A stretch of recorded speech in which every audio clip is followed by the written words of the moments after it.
જય શ્રી કૃષ્ણ મિત્રો. હું ડૉક્ટર ભૂમિકા ચિરાગ ભટ્ટ એક વાર્તા લઈને આવી છું જે હેતલબેન નથવાણી દ્વારા લખાયેલી છે. તો ચાલો મિત્રો, આપણે વાર્તાનો આનંદ લઈશું. સુવાળી સાંજ પૃથ્વી પર ચોતરફ પ્રસરી રહી હતી. સંધ્યાના રંગો ક્ષિતિજને ગુલાબી કરી રહ્યા હતા. પક્ષીઓ પોતાના માળા તરફ પાછા ફરી રહ્યા હતા. એ જ સમયે કોઈ એક શહેરના શાંત વિસ્તારમાં પૂનમ નામની એક યુવતી ઝરૂખામાં બેસીને સંધ્યા નિહાળી રહી હતી. તેના ચહેરાના ભાવ તેના મનની બેચેનીની ચાળી ખાઈ રહ્યા હતા. આંખોમાં ઊંડી ઉદાસી ઉતરી આવી હતી. રૂપાળો ગૌર ચહેરો કરમાયેલા ફૂલ જેવો ભાસતો હતો. ગુલાબી રંગથી ભરેલું આકાશ પણ તેની ઉદાસીને ખંખેરી શક્યું નહીં. તેના મનમાં અસંખ્ય સવાલો આકાર લઈ રહ્યા હતા. આ કઈ રીતે શક્ય બને? બસ એ જ વિચારોથી તેનું મગજ ભરાઈ ગયું હતું. એવા સમયે તેના મમ્મી કુંદનબેન આવ્યા.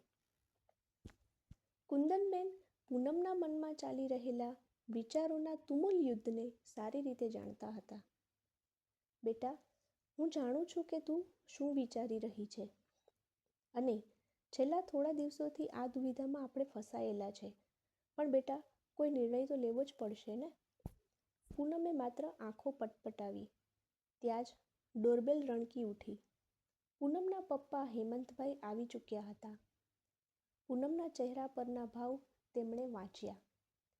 તેમણે સીધા જ પૂનમ પાસે આવીને તેના માથે હાથ રાખ્યો. બેટા, તું ચિંતા ન કરીશ.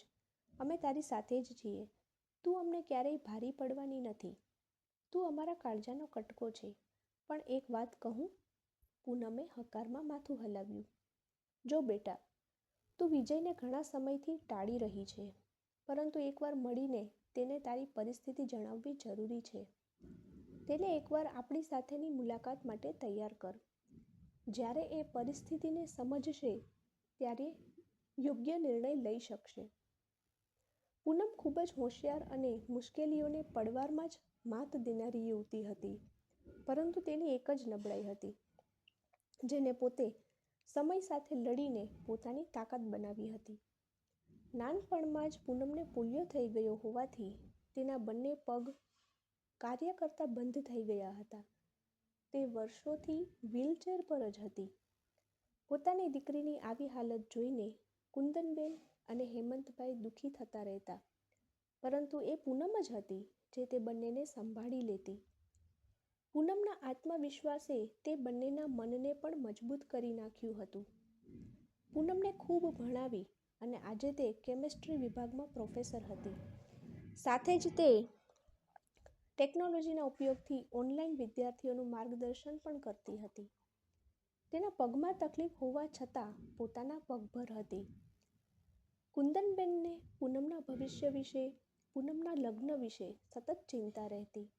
ત્યારે હેમંતભાઈએ તેને સમજાવ્યું હતું કે આપણી દીકરીને હું કોઈના ભરોસે ક્યારેય નહીં મૂકું, અને કુંદનબેન પણ આ વાત સારી રીતે સમજી ગયા હતા.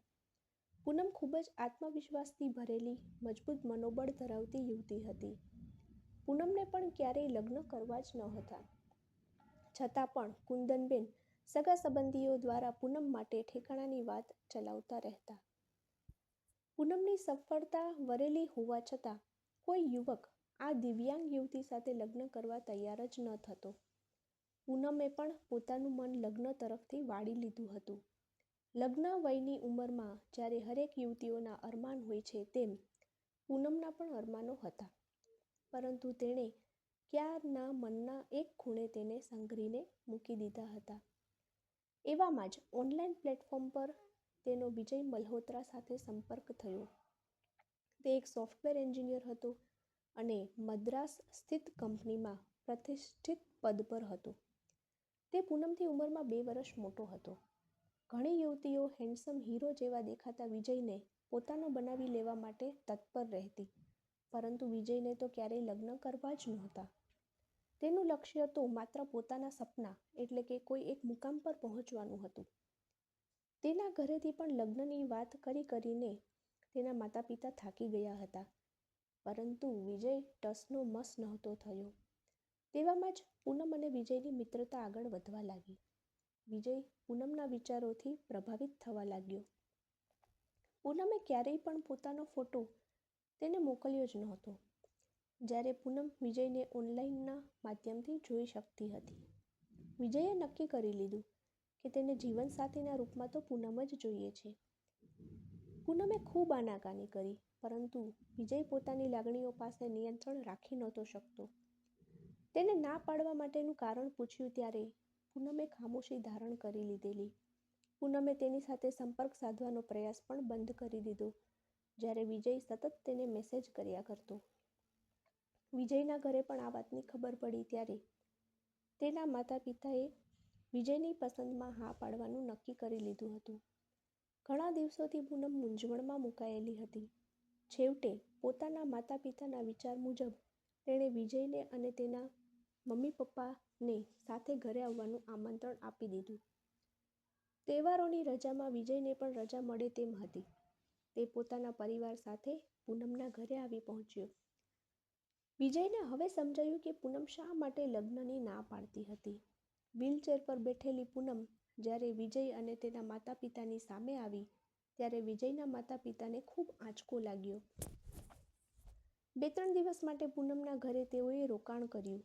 એ દરમિયાન પૂનમની વાકછટા, તેનું વિનમ્ર વર્તન, તેની કામ કરવાની ઝડપ, તેનો ઓનલાઈન ચાલતા વર્ગોમાં દેખાતો આત્મવિશ્વાસ વિજયના માતા પિતાને પણ સ્પર્શી ગયો.